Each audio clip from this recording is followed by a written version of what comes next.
Vortex by Mustard Mustache. Chapter 2. The Defenders. Melissa threw the door open and stepped out, throwing her arms out, striking a pose. "I'm back!" she called. Toby stepped through and was immediately astounded once again. They have entered a much larger room.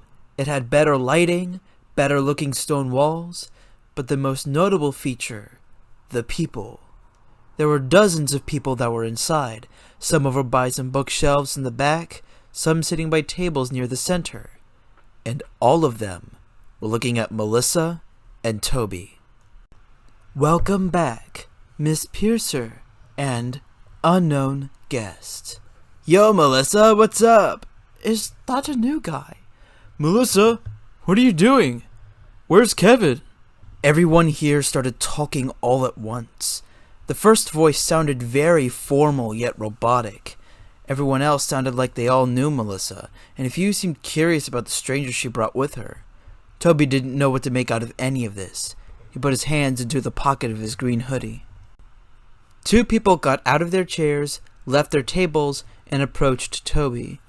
One looked like a completely normal girl, with black hair tied into a bun, a violet dress with black patterns that looked like ocean waves, and a necklace with a water drop pendant hanging from her neck. The only not-so-normal thing about her was that she wore gold hoops around her upper arms. The other person had many strange things about him. He had pale blue skin, white hair, and wore a silver martial arts gi. Toby uncomfortably backed away from them. "Hey kid, it's okay," the pale blue person said, trying to be reassuring, which was not really working with all the confusion and internal panic going through Toby. "We're not going to hurt you." He had a soft hoarse in his voice, like his throat was dry. "Welcome to the Vortex." The pale blue one held out his hand to have Toby shake it. Thanks," Toby sheepishly said.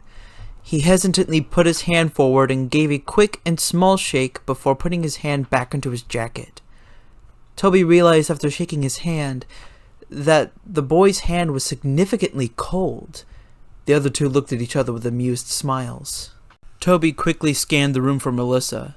He saw she was already at a table chatting with another stranger. The stranger had dark skin, was bald, and had large ash-gray beard, and wore a simple orange t-shirt and scarlet shorts. He was threateningly muscular, with a stern look to boot.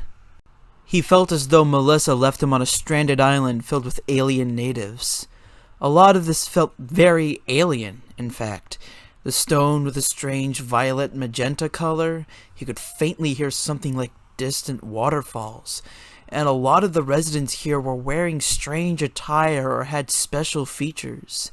One was wearing robes with golden accents, while another was wearing a t-shirt but had a strange green tattoo pattern on his face. "So," the girl in the dress spoke, getting Toby's attention. "Did Melissa tell you anything before she brought you here?" Toby had to think about that. "I guess she didn't." "Figures," the girl rolled her eyes. "That certainly sounds like something Melissa would do." "Or forgot to do," the pale one conjectured. I'm sorry," Toby started. "But who are you people? What in the world is this place?" Toby was unnerved when they laughed. "What in the world?"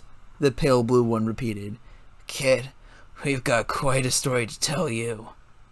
Meanwhile, Melissa was roped into one of her friend's private discussions. Well, Leo wasn't exactly a friend. Mutual would be a better word for it. She hated these discussions. She would do something he or other defenders saw as dangerous or reckless, and Leo would always be the one to lecture her on what she should have done. "Melissa," Leo started, sitting in his chair on the opposite side of the table. "Yes?" Melissa gave a sarcastically innocent response. Leo ignored it. "What are you doing?" "Talking with you." Leo rubbed his eyes from hearing Melissa doing her usual banter. "Let's go to the chase. Who is he?" Leo pointed at Toby. "That's Toby. He's a friend I made back on 42. "Why is he here?" Melissa shrugged. To show him around, I guess. He's my friend. I've got to show him my metaphorical family sooner or later. Really? Really? Melissa assured.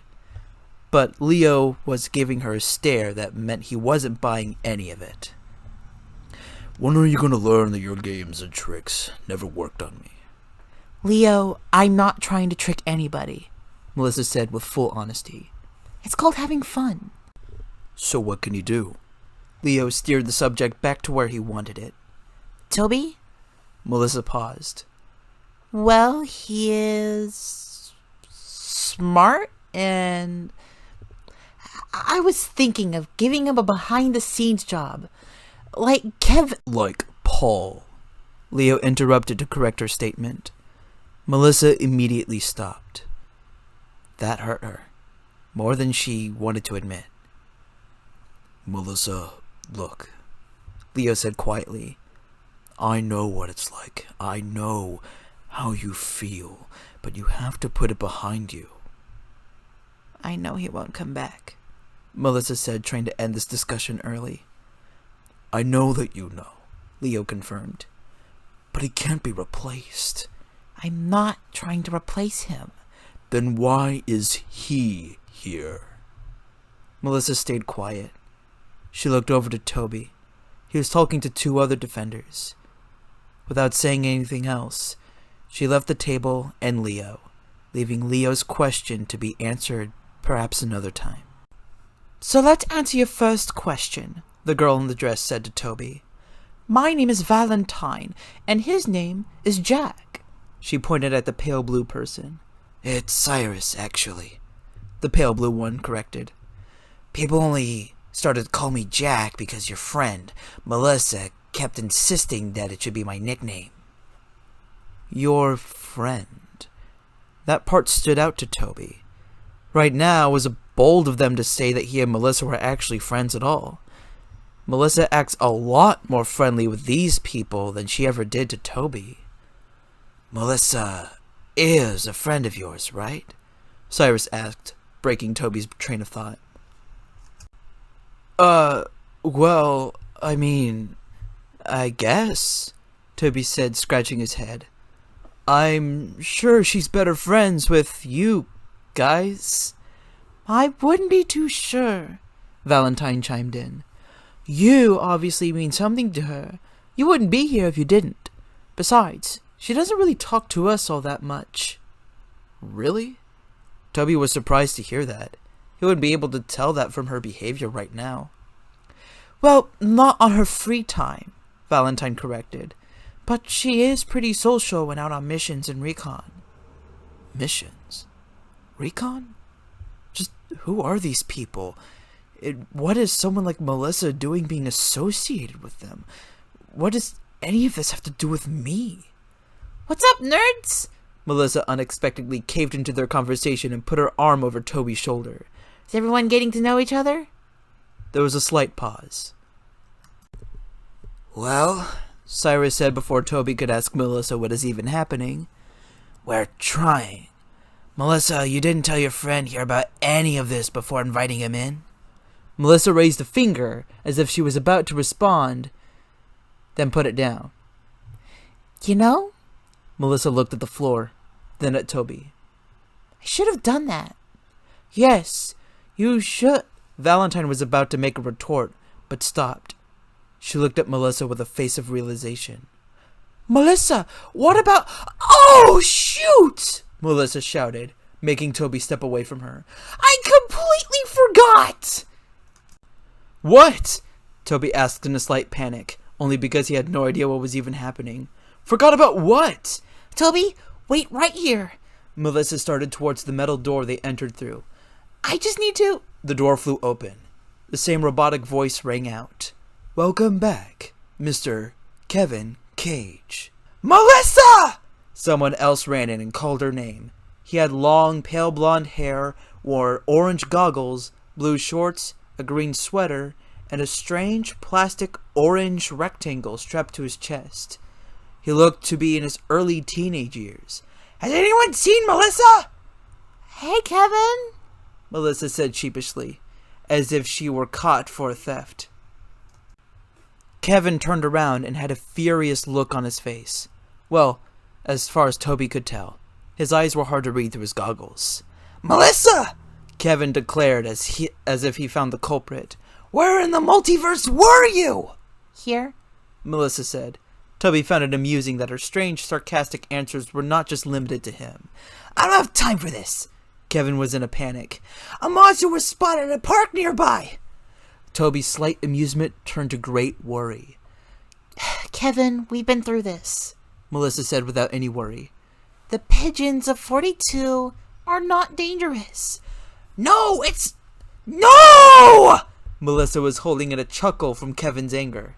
Melissa, you have an interloper! How do you know? Melissa asked, and Kevin answered just as she finished. Because it's the same chemo lizard from 534! Melissa's face finally showed concern. But how? I don't know. I don't care. We need to send it back home, and you're coming with me. Anyone else willing to join is welcome to do so. Kevin opened the steel door and held it open, waiting for Melissa. Melissa looked at Toby and gestured at him to come with her. Toby still had no idea what any of this was about. Come on, Toby. I promise it's nothing terrible. Jack, you're coming with us too. Melissa beckoned for both of them. What is even going on? Toby thought. Monster? Interloper? I barely even got to learn what even this place even is, or these people. Both Cyrus and Toby were reluctantly walking with Melissa into the dark room with the pedestal, the same room where Toby and Melissa entered. Kevin hastily typed into the keyboard on the pedestal, and the same vortex that brought him here appeared in front of them. Toby got a little excited at the thought that he was finally going back home, but he knows that the other three are roping him into something he didn't want to be a part of. He gripped onto the necklace in his hoodie's pocket and prayed that whatever was going on better not be dangerous.